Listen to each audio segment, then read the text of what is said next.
Environmental legacy, that's something our next speaker knows more about than just about anyone. We heard Patty Murray talk about this already. 2016 saw a monumental victory for tribes across the nation when the treaty fishing rights of the Lummi Nation were upheld. The Lummi's strong and persistent defense of their treaty rights forced the Army Corps of Engineers to deny a permit to build the continent's largest coal export terminal at Cherry Point. Today, we honor the Lummi Nation and its chairman, Tim Ballew II. We also want to recognize the other tribes who supported the Lummi in their fight: Yakima Nation, Swinomish Tribal Community, Tulalip Tribes, Quinault Nation, Lower Elwha Clallam Tribe, and Spokane Tribes. Lummi's inspiring work is a clear demonstration of the power of treaty rights. Many of us here this morning have been fighting to protect Cherry Point, some of us for decades, but it was the Lummi's leadership that ultimately made victory possible. Thank you to the Lummi Nation. Please join me in welcoming Tim Ballew.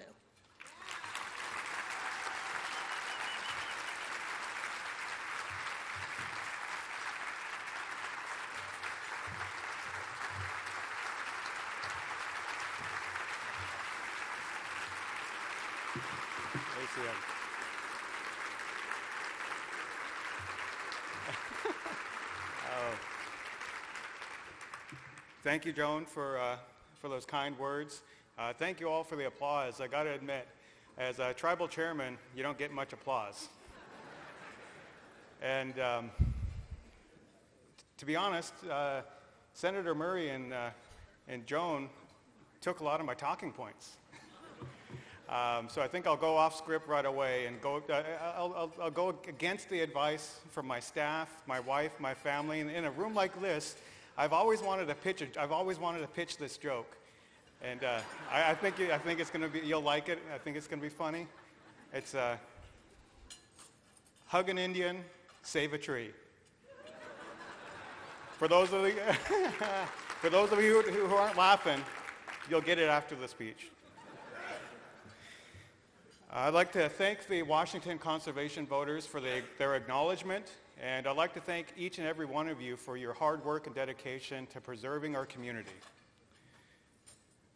And this is definitely a great way to start off a day.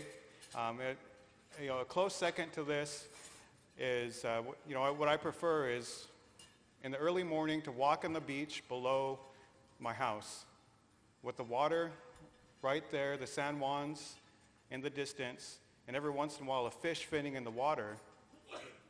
You get a glimpse at what our past leaders fought so hard to preserve and protect.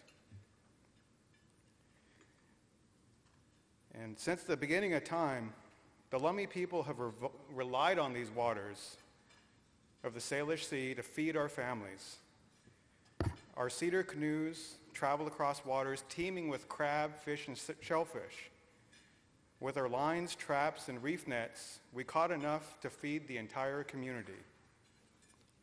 Today, the technology may have changed in how we crab and fish, but we still rely on these first foods to feed our people. But it's more than just feeding our people. It's about being who we are, fishermen and fisherwomen. It is who we have been and who we always will be.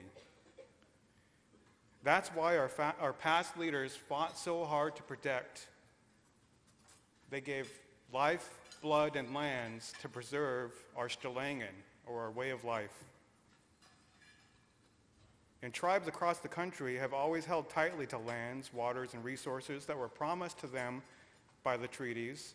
The shorelines, the mountains, the natural landscapes of the United States are shaped by these treaty rights guaranteed to tribal nations.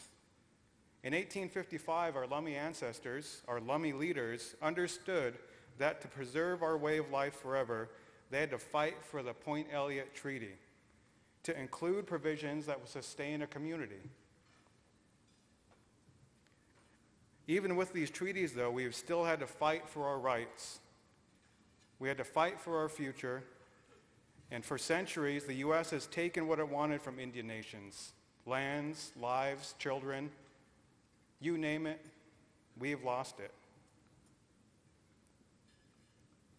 So earlier this year, on May 9th, I was pleasantly surprised to hear the news that the U.S. Army Corps of Engineers denied a permit for a terminal at Xochiacan, Cherry Point. The Corps agreed with the Lummi Nation that the terminal in our fishing grounds would interfere with our treaty-protected fishing rights. And to have the Corps recognize the supremacy of tribal treaty rights is both a victory and a revelation.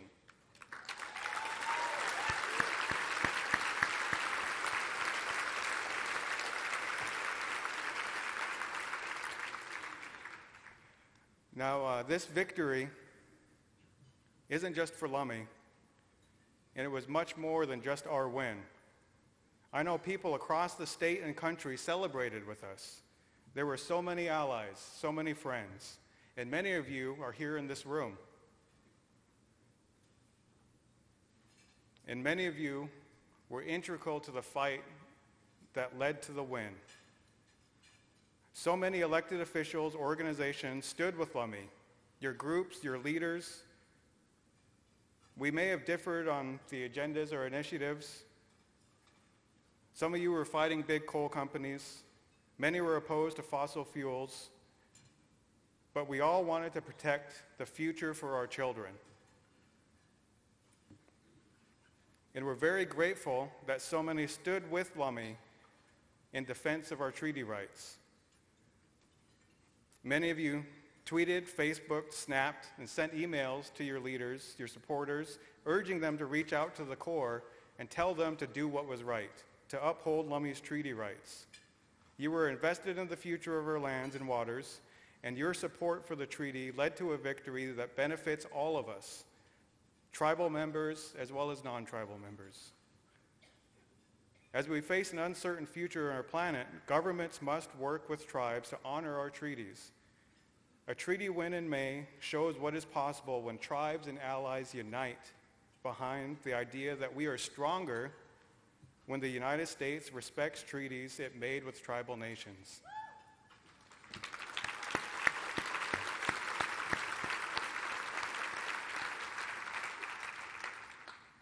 For the first time in my lifetime, I've seen everyday citizens, environmental organizations, governments, and the international community all beginning to understand that tribal treaties protect all of us. And they're understanding that when these treaties are violated, we are all at risk. There's a growing understanding of tribal rights, in a large part because the increased media attention of all the tribes that are fighting to protect what's theirs. The Standing Rock Sioux tribe is making headlines, and our brothers of the Lakota and Dakota are fighting to protect their sacred waters and their sacred site, and that message has resonated and the whole world is watching. It's a familiar story everywhere.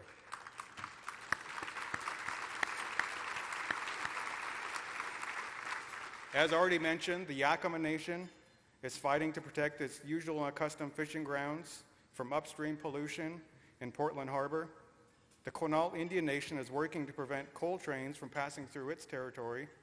The Colorado River Indian tribes demand proper consultation on solar energy projects that impact their sacred sites.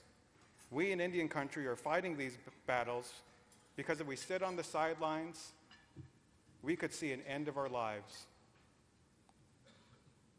And in this election season, I've been thinking a lot about the rhetoric of making America great again. I say we have been making America great since 1855.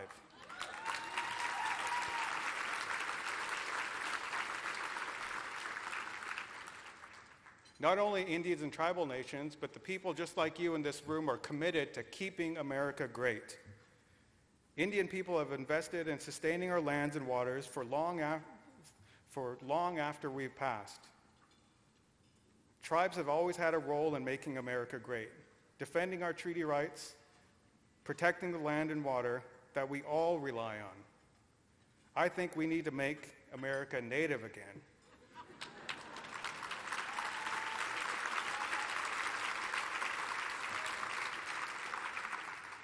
And just like you, the Indian people fight to protect the environment, and it's personal. We want to see that these shorelines that our children walk along and the waters that we fish from are here for generations and beyond. Our past leaders fought for the treaty that will provide land for the community. They fought to protect for resources that are essential to our culture. And for the government to honor treaties is not just the right thing to do because treaties are the law, but because treaties are key to our legacy. The tribal treaties are making America great, and they have been since time immemorial. And with that, I want to thank you all for your dedicated hard work, and I want to encourage you to keep it up.